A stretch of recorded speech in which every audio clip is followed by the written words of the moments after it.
ले चूड़ी रे चूड़ी ले चूड़ी। ये चूड़ी वाला हाँ काय वो काका चूड़ी धरे हसगा। ये नीला घला है, ये पीला घला है, ये हरा घला है। का रंग के चूड़ी पहनबे? मैं हाँ पीला रंग के गा, पीला रंग के। हाँ तो ले आ तीर मथा।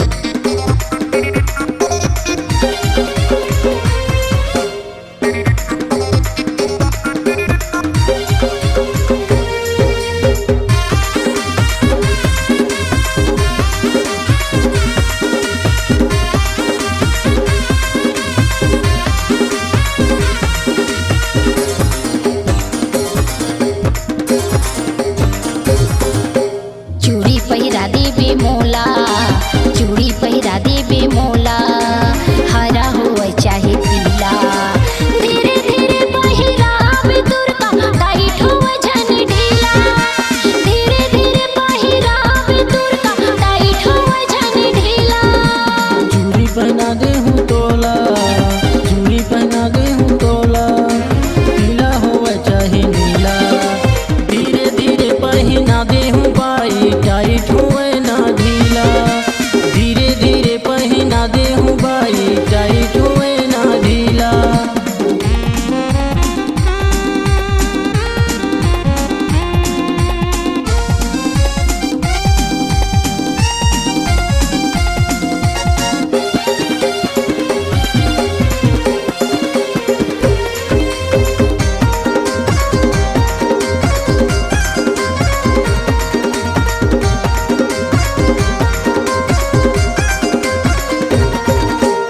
सोलह साल के मोर जवानी तन्ही कुंवर कुंवर। नारीला ज्यादा झन दबावे पाली है मोर उमर। नारीला ज्यादा झन दबावे पाली है मोर उमर।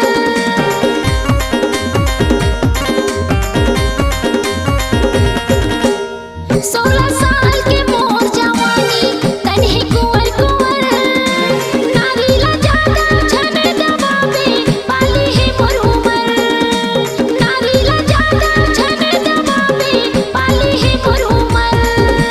काहे तोरे गाँव चूड़ी वाला, काहे तोरे जिला।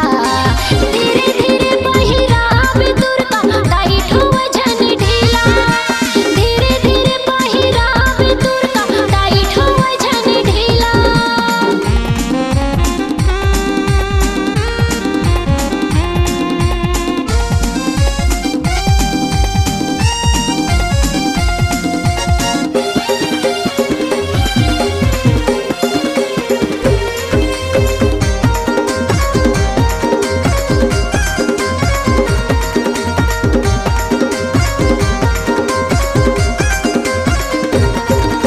बड़ दूरी है